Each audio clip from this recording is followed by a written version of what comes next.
Okay, well, let's get started. Josh, great to see you. Great to see you as always. I look forward to these more than you might imagine. Yeah, it's good. Well, this is really important stuff. So let's just jump right in. So imagine this scene, and it's based on what versions of what we see all the time.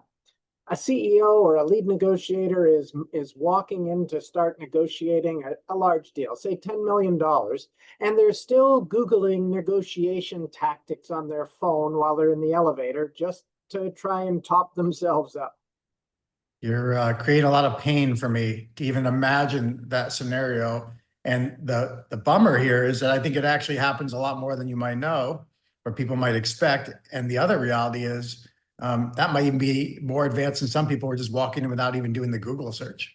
Well, yeah, you absolutely have a point. I mean, the day before, someone is reading through, the seven power moves for winning a negotiation, or trying to get tips and tricks, just as they're going in there, as if this is how they're going to actually negotiate a good deal. I mean, this is exactly what we call ad hocery. Yeah, peak ad hocery. So for catch people up here on what ad hocery is, this is level one in our negotiation capability model.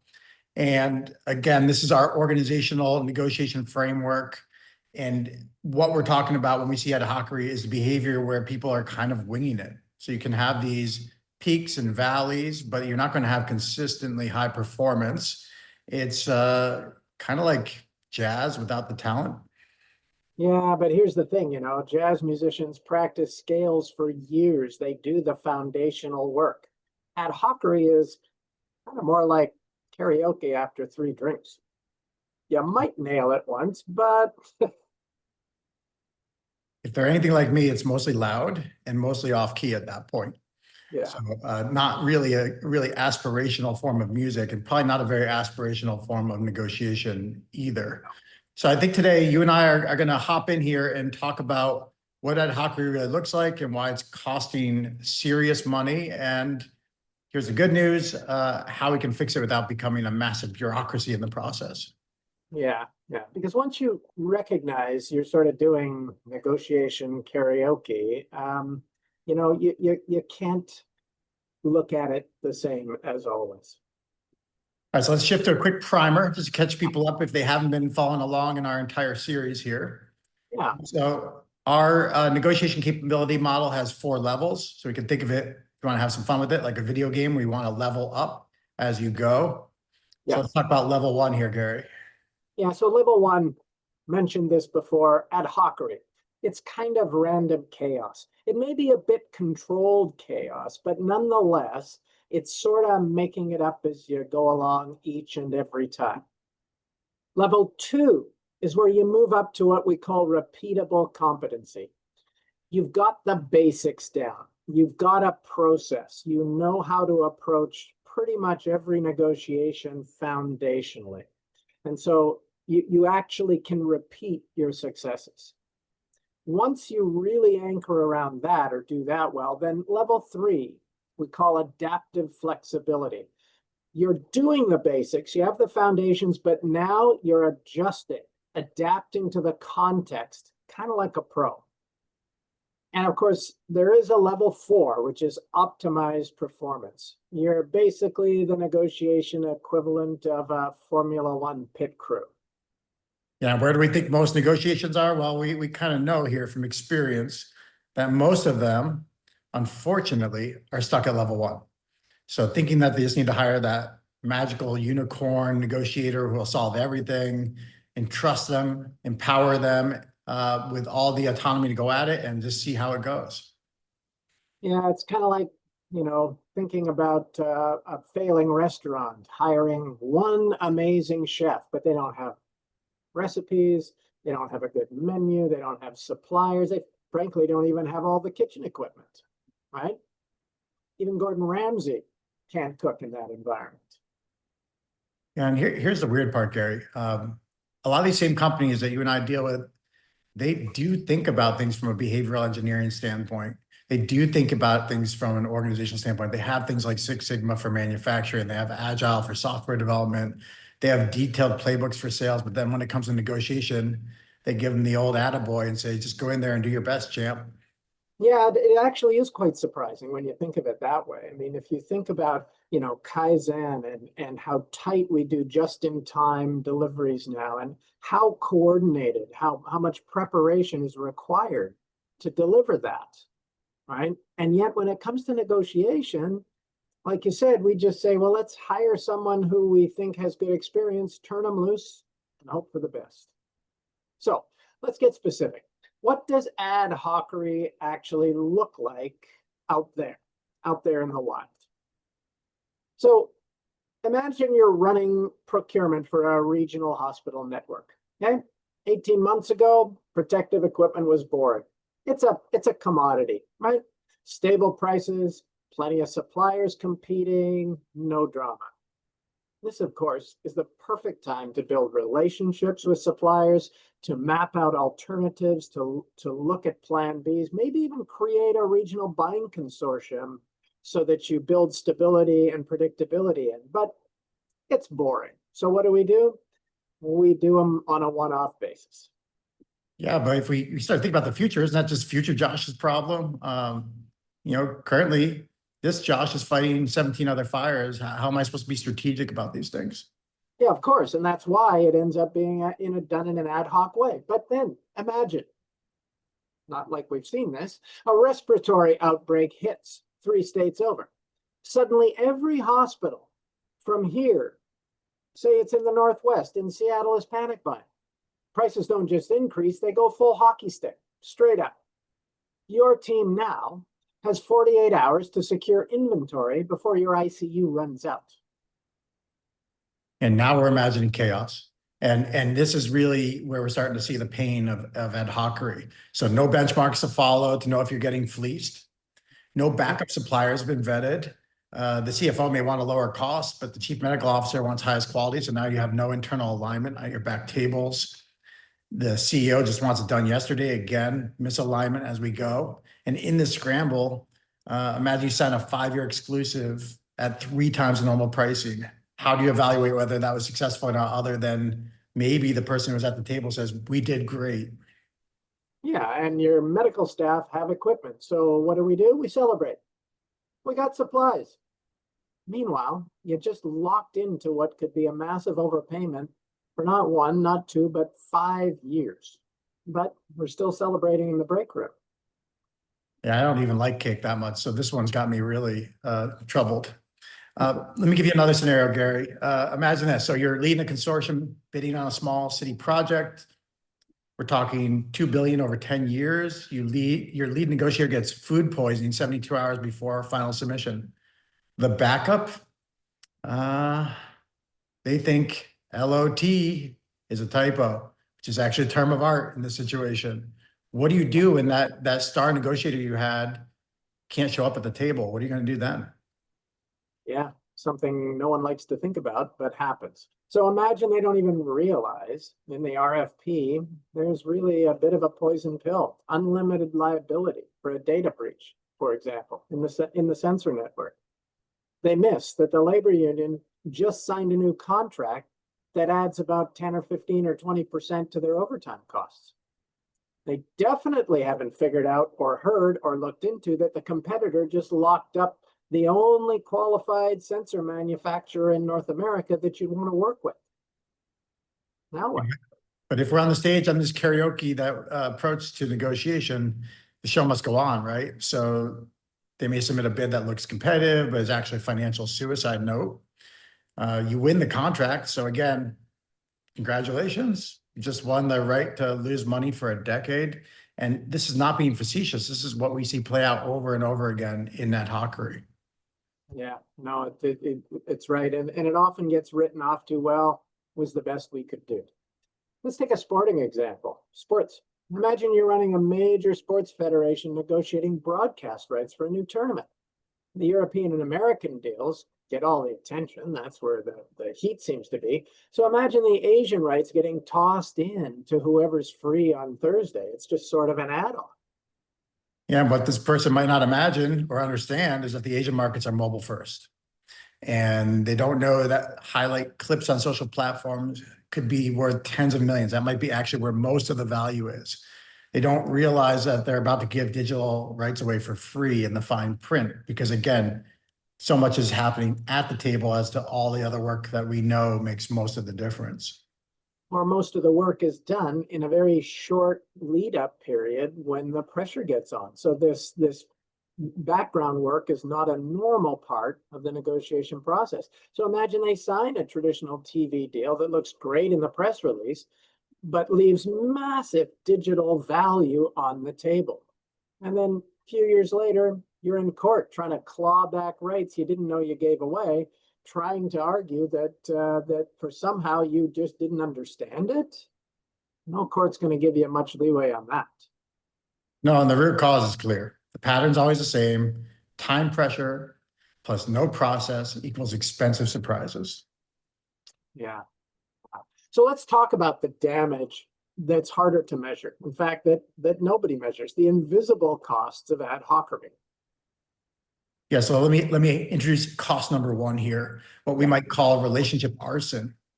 So again, let's get a scenario to think this through a little bit. Let's imagine a software company promising real-time analytics to win a Fortune 500 deal. One small problem, their engineers haven't even started building it. So 6 months later, imagine that strategic partnership becomes a lawsuit. The settlement, pretty painful.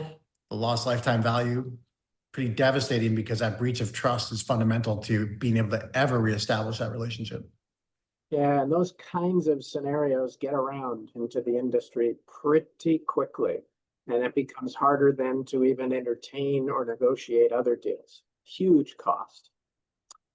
Let me throw cost number two on the table. Opportunity blindness. Imagine two biotech companies spending 6 months fighting over who should pay for phase 2 trials. They spend their time, energy, and money focused on trying to win that negotiation. They're arguing over millions while missing the fact that combining their compounds, getting to market more quickly, could create a multi-billion-dollar breakthrough or value out there through the joint combined therapy. It's kind of like fighting over who pays for gas for the truck while all the produce is rotting in the back. Oh, that myopic definition of success is really painful to watch play out too.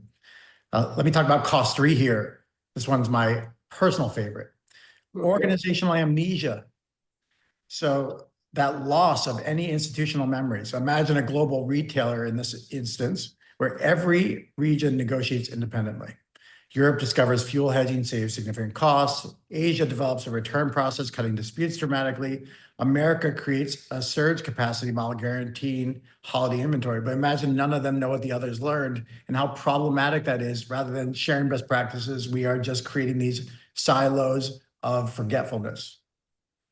Yeah, I mean, imagine kids at school and they're given a project to work on as a team. And all of them start at the beginning and do all the work without coordinating. They're all just repeating each other's work over and over again with no synergy at all. It's inefficient and kind of crazy. Yeah, I see my students do it all the time. They throw it all in a Google Doc and they never even have one conversation in the process. Right, right. So here's what we know from our work. And I think you and I are pretty passionate about this. Organizations that are stuck in that hockery consistently underperform. Full stop. They leave value on the table, they damage relationships, they miss opportunities. And how much are we talking here? Well, of course, it varies a bit by industry and context, but if we want to be very conservative, just imagine a 10% improvement that would come from solving this problem and how substantive that could be for a number of companies, organizations, and industries. Yeah, just a 10% improvement. So, 100 million in annual negotiations, that's $10 million right to the bottom line. And that's conservative. And Josh, compare this, for example, to some manufacturing operations where they have honed their processes down. If you can reduce one part in a complex manufacturing process by 10 cents, it adds up to millions of dollars. So that's like a 1% increase, if that, and companies will find that and implement it. Yet in the negotiation space, we're leaving all kinds of percentages of value on the table without actually paying attention to it. And that's that hidden cost of ad hoc. Yeah, we know we wouldn't accept a 10% failure rate in flights if 10% of them ended up on the ground. So we know we have that ability to be focused and have a low tolerance for error and trying to maximize how we do things for sure. Yeah. So here's one of the challenges. Some of this is a social psychology challenge. And one way to think about this is that there is survivor's arrogance. So occasionally our negotiator does pull off that miracle save, and that story becomes legend. And people start to talk about it in the office. Hey, remember when Sarah saved the Johnson deal at 2 a.m.? You know, hadn't eaten in 3 days. How cool that was. And it gets told at every company party, and they get celebrated again in that break room where we had the cake I didn't want. So we perpetuate this idea that the people who somehow pulled it off or occasionally had these victories, that we remember those, we forget about all the failure that happened along the way. Yeah, those other 9 failures, they get blamed on market conditions, nothing we could have done about it. The other party was unreasonable. We had to do something. We had to finalize a deal. That was the best we could do. So without data, the phrase we like to use is mythology beats measurement every single time. And that's the world the organization starts to live in. Yeah, you're right. We love situational attribution when it's failure, and we love to take credit for the success, but maybe we should have a healthy dose of the opposite if we want to do this more consistently well. Wow. So let's talk about one of our favorite instruments that we've developed over the years here, which is the negotiation assessment tool, the NAT. Yeah. So there are 3 questions that'll tell you instantly if you're an ad hocery, and you have to be pretty honest with yourself. So get ready and buckle up here. Yeah. So let me start with question 1.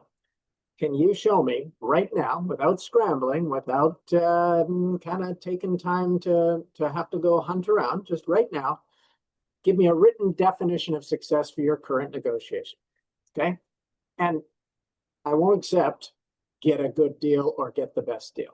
That doesn't count. I'm talking all dimensions. So not just price, terms, performance metrics, relationship outcomes, future possibilities or options, exit strategies, plan B, next steps, those kinds of terms.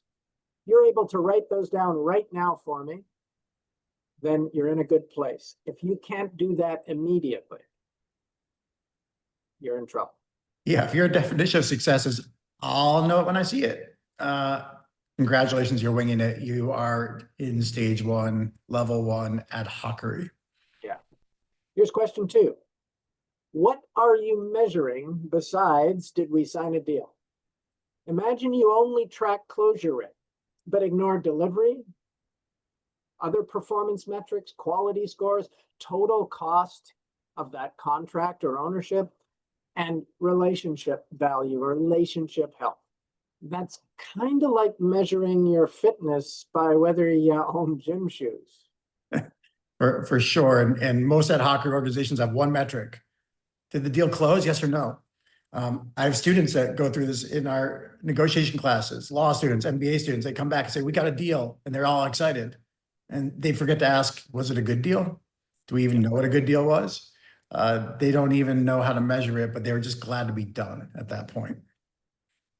Yeah, absolutely.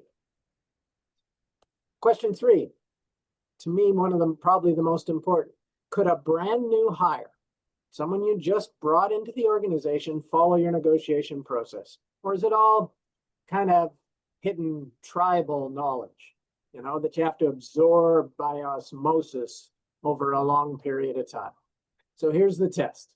Imagine your star negotiator wins the lottery tomorrow, moves to Bali. Hey, first of all, good for them. It sounds lovely. But what does it do to your negotiation capability if they leave on that flight to paradise? Right? If that's a problem, you don't have a process. You have a person. And whenever you have a person instead of a process, you're at level 1. That's pure ad hocery. Yeah, and look, obviously these are 3 simple questions, but they're pretty powerful.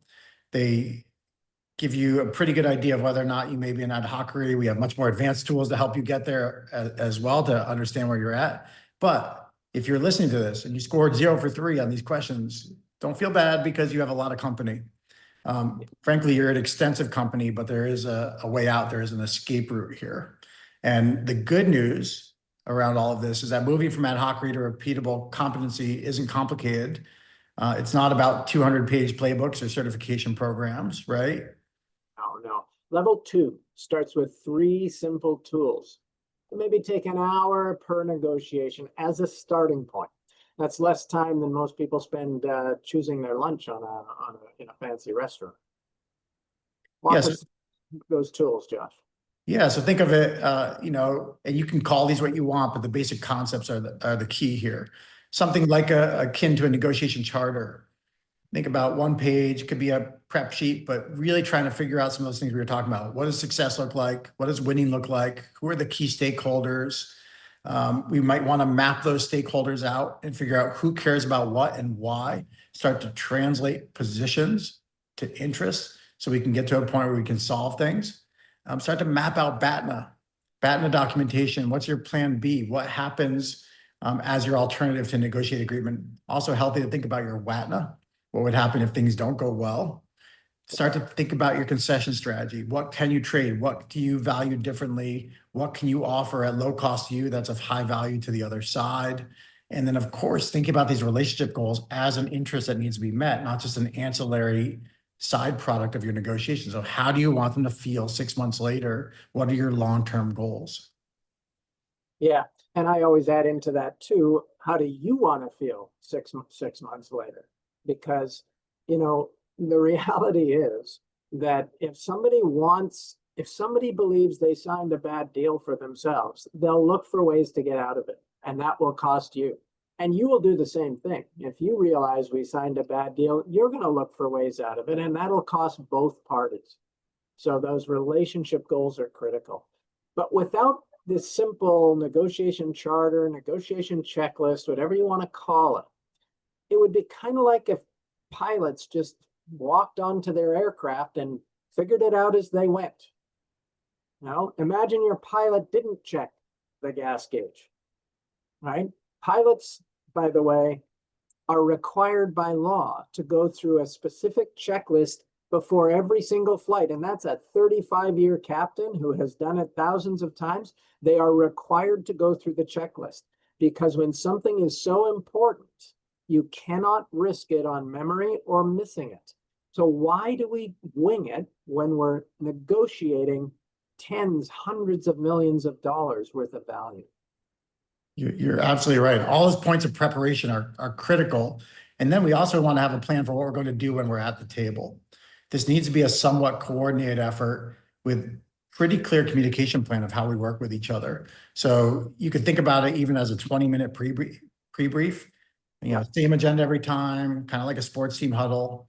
Let's review that checklist, that charter, the prep sheet, whatever we're using. There's a whole host of tools for preparation that are effective, but we want to make sure you had good preparation, figure out your roles, who talks, who takes notes, who's making the final call, agreeing on some signals. What do we do to call a timeout? Where should we be fairly transparent? Where do we need to be a little more careful in what we share and why?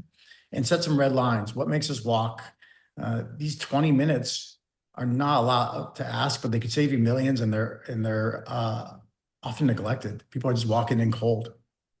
Yeah, I got called in on one case, Josh, where a bargaining team, a negotiating team at the table for hours, they agreed to a deal and they walked out in the hall and one of the team members said, what are we going to do about X?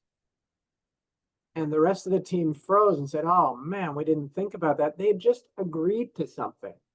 And this person, because they didn't have, just as you described, just something as simple as how do we call a timeout? When do we call a timeout? Who can call a timeout? Because that person didn't feel empowered. He said, well, I thought you had taken it into account. I didn't see it, but I figured you had. It was so important.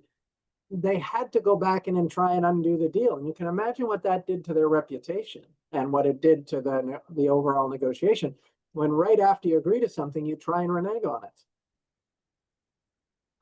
Tool number 3, the 10-minute post-action review. Not a blame session, and you're not renegotiating. You're learning what worked and what didn't. You're capturing it. So what worked? What surprised us? What will we do differently next time? What didn't we like? And you got to write it down, because you don't know on the next negotiation who's going to be there, right? This builds organizational memory. Most people go through negotiations. They're stressful, they're difficult. And at the end, when the deal's signed, they go, thank God I can put that out of my mind and go back to my regular job.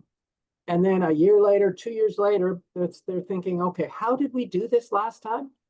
Who did what?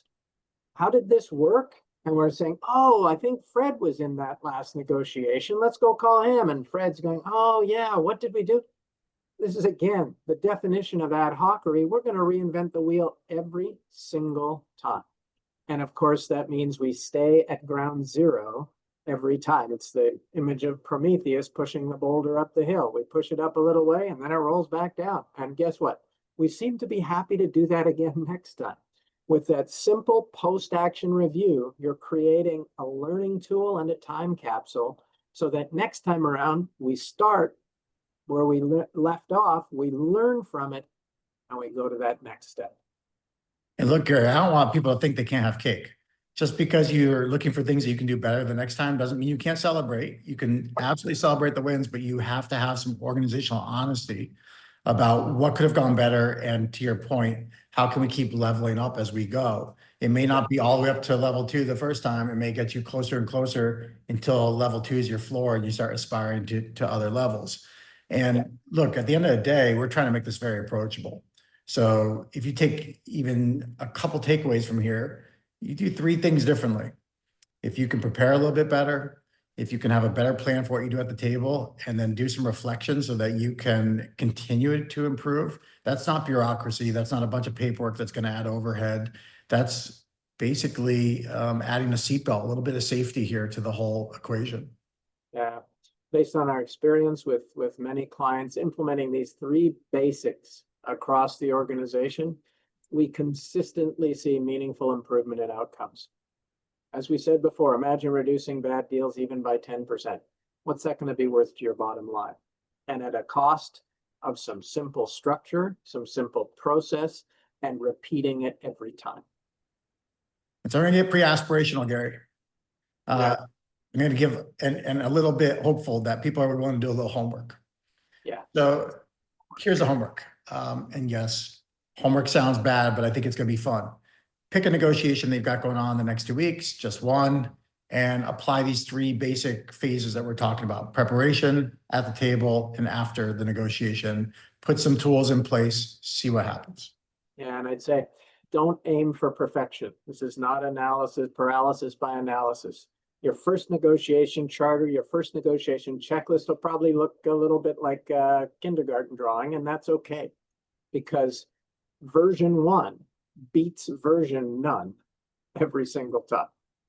Yeah, my kindergarten drawing was a very sloppy looking elephant that never deserved to be up on the wall, but my mom put it there anyway, so it's okay. It got better. Yeah. So here's the truth bomb. Every day that you or your organization stay in at Hocry, you're paying what Gary and I would call a randomness tax. And your competitors who built repeatable processes, well, they're collecting that tax from you because they're much more prepared. They're going to learn better. And the other thing is they're suffering from your inability to negotiate too. So everyone's going to have outcomes that work better for their own interests if we can all do this better. But certainly for your own self-interest and your own organization's interest, you need to get better at this too. Yeah. I mean, it's kind of like playing poker where you can't see anyone else's hand, but you can't see your own hand either because you haven't really looked at it. I mean, how many of you would play poker under those circumstances? You're flying blind. Oh, brutal. You might as well just hand your ATM card to someone and just walk away at the table at that point. So look, the distance between level 1 and level 2 isn't knowledge. That's a big mistake people think. If I just train up my individuals, we'll get there. Often you have the knowledge already. You have people who know your organization. You have people who have some experience at the table. It's not just resources, but it's really approach and philosophy. And these approaches are essentially free, but they pay huge dividends on the other side. So if you take that decision to stop treating negotiation like improv night at the comedy club, you're going to start having much more serious outcomes that put you in a much better place. Yeah. So make the decision to test this out. You'll gain greatly. One template, very simple. One pre-brief with your team, roles, communication, and one debrief at the end. And you're going to make a first step from chaos into capability. Yeah, and look, negotiating on adrenaline might feel pretty exciting. I get it. But that's not negotiating with advantage. And if you need that adrenaline kick, why don't you take a nice, repeatable approach to your negotiation, then go skydiving or cliff jumping or do something else for your adrenaline kick, but don't do it at your organization's expense here. Yeah, yeah. And working at this beats being exciting and panicked when there's money on the table. Every single time. Well, Gary, thank you so much for having the conversation. Hopefully this is of some value to our people out there, and I appreciate your time. Yeah, yeah. Take care.